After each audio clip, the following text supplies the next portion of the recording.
Hi, this is Frank Taylor with Nature at Your Door.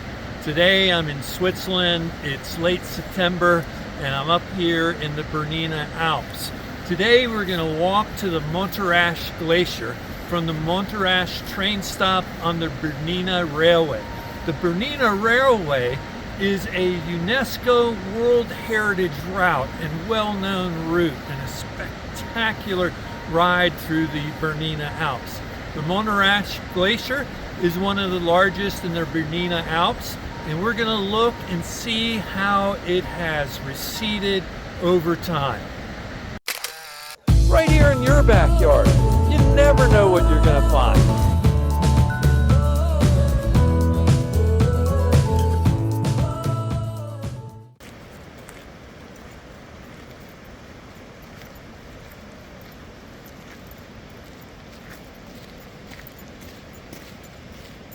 So I'm standing here at the entrance to the Morteratsch Glacier walk.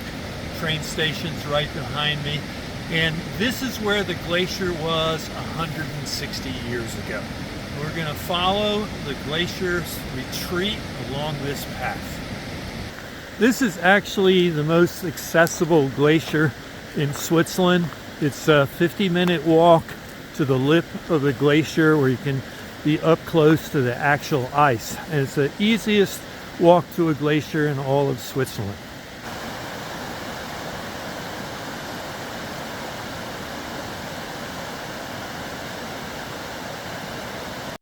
So 20,000 years ago, all of Switzerland was pretty much inhabitable because it was under a field of ice over 1,000 meters thick. So 20,000 years ago, there would be 3,000 feet of ice above me. So I'm going to show you in this video a very, very dramatic retreat of this glacier. It's really, really amazing to look at. But I'm not going to engage this on the left or right. I'm not going to get politically involved. I'm not going to talk about why this glacier is retreating. I'm just going to show you what is. And you can decide on your own. There's plenty of research and publications and podcasts and videos, pros and cons of what's happening with our climate. You do your research, you decide. I'm not going to lecture you and push one theme or another. I'm just going to show you what's happening here.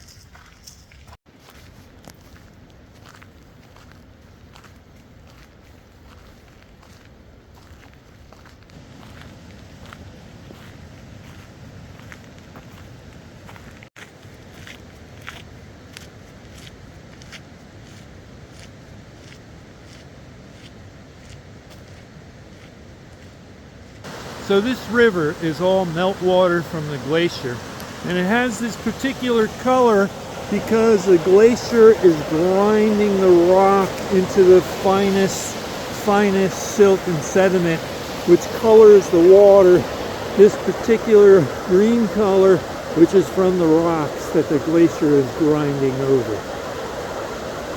So here we're in a characteristic U-shaped valley. The glacier was lying right here in this valley, and you can see that the sides pick up pretty straight from here, and the glacier's ground all along this wall here on my left. As we walk up this valley, we're going to witness succession. At the foot of the glacier there is just rock, and as you move farther away from the glacier, you'll find more and more soil and development of plant communities. Here, the climax community at this elevation in this area would include the Swiss pine, larch, alpine rose, a type of rhododendron, and blueberry.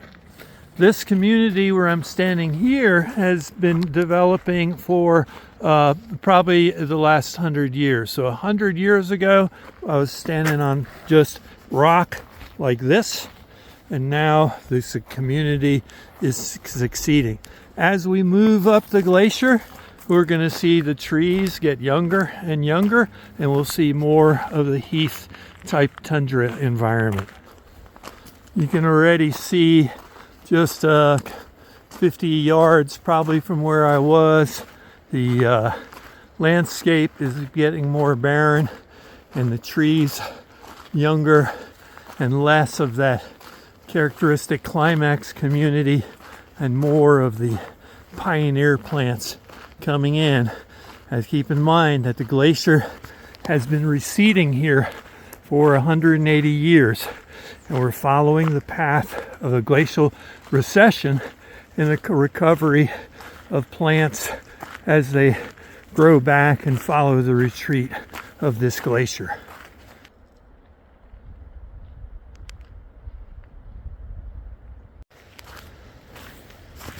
So it's actually September 27th, 2025 here, and we're actually surrounded by 10 to 12,000 foot peaks, which we can't see very well because of the fog that we have here. It's about 35 degrees and on and off drizzle. So we're in this beautifully U-shaped valley, and looking up this way we can see some scree that's been pushed away by the glacier, and the original line of the glacier that held for a long time. You can see the trees growing just above that line of scree, that moraine of the glacier.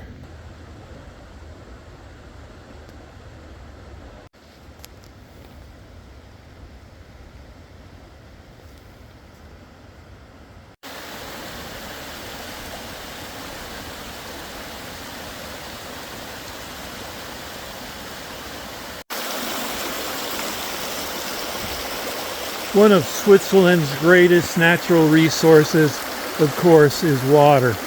And they take advantage of this fresh water as a resource in many ways. And one is producing hydroelectric energy generation. They have dams high in the Alps where the water drops during the day, turns turbines at the bottom of the mountain, and then these turbines at night will pump water, or the electricity produced at night during low demand, they'll pump water back up to the top of the mountain to be reused the next day during peak electricity use. Along this beautiful path to the glacier are many signposts explaining about glaciers and the Morteratsch Glacier specifically. And here is a photograph on this sign that shows where the glacier was in 2001. So the photo on the left is the glacier in 2001. The photo on the right is 13 years later in 2014, and you can see the extent of the withdrawal of the glacier, both in length as well as the depth of the glacier. Leaving that signage behind, you can see all along here is a scree slope left by the glacier, or a moraine per se.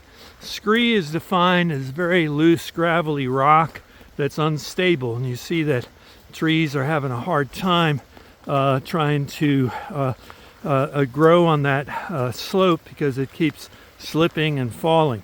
The scree on the bottom is usually referred to more as talus and contains larger rocks and boulders that have rolled down the hill and collected on the bottom of the moraine. Here again you can see the upper end of the glacier moraine, where it's just sliding talus, and you can see where living things and plants are starting to get a foothold, put roots down, and hold that soil.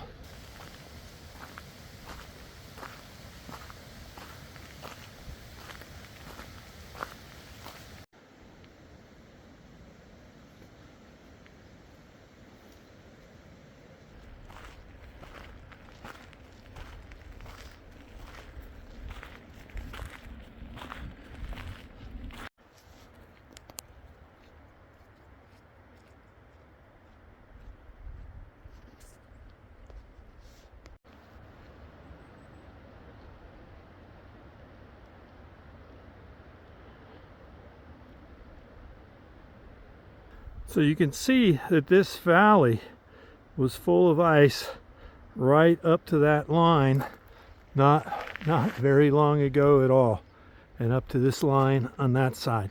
So above me I would be all ice, and I'm standing on rock rubble left behind as the glacier recedes. So since 1900, this glacier has receded 1.7 miles. Can you imagine the amount of ice melting here in 1.7 miles? That was hundreds and hundreds of feet high. 1.7 miles of glacier recession. We're walking up the path to the lip of the glacier now.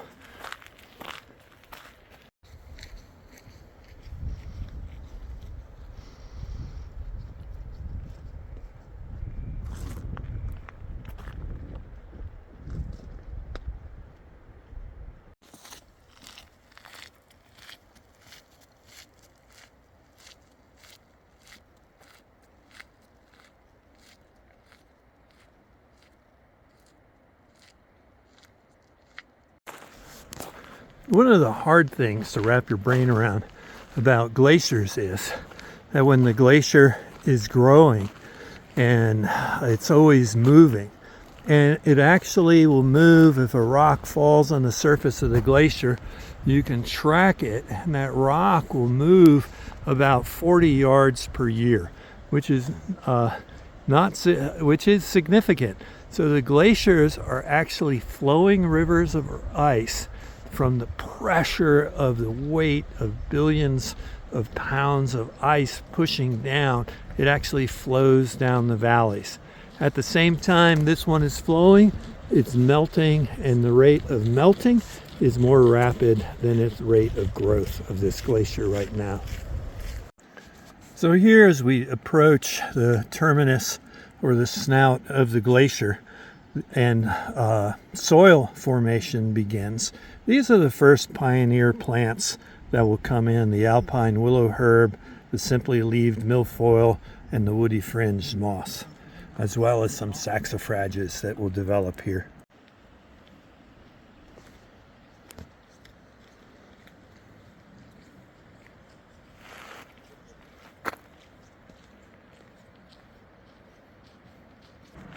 It's incredibly quiet here. The only thing you can hear is the sound of the wind in the trees and the water flowing into the river out of this glacier. Even the people walking here are very quiet and speak in whispers. And it's funny, I get the same feeling standing here as I do when I stand in one of the great cathedrals of Rome or Milan or Como. It's a very spiritual, solemn feeling to be in this very, very special place. Well, here's a little bit of different spin. In 1850, the glacier was still growing, and it had almost arrived at the village of Morteratsch. And the people of Morteratsch were praying in church that the glacier would not continue and come down and destroy their village. It would be absolutely no way to stop its advance. But since 1860, the glacier has been rapidly melting and receding and pulling back up this valley. And it's almost 1.7 miles of glacier ice, hundreds and hundreds of feet thick, that has melted away in these last 150 years. And it's accelerating in these last 50.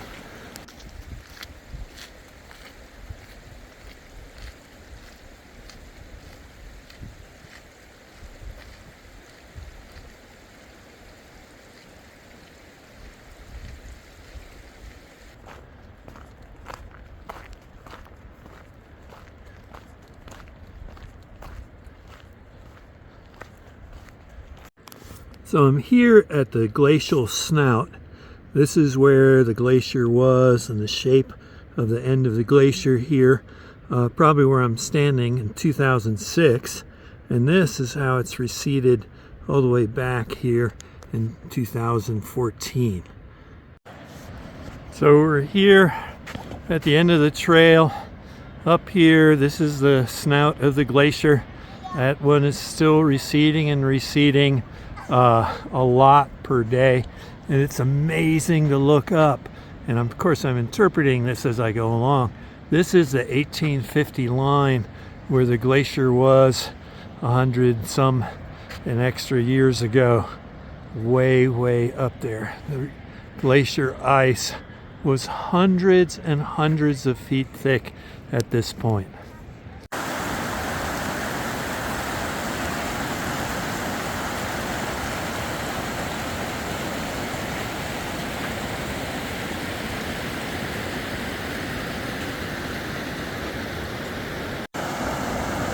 Here's looking down the valley where we came from. 1.7 miles was the original lip of the glacier. Meltwater streaming from the glacier. And you can see here the rock that the glacier was grinding and working over is now receded, leaving that rock behind.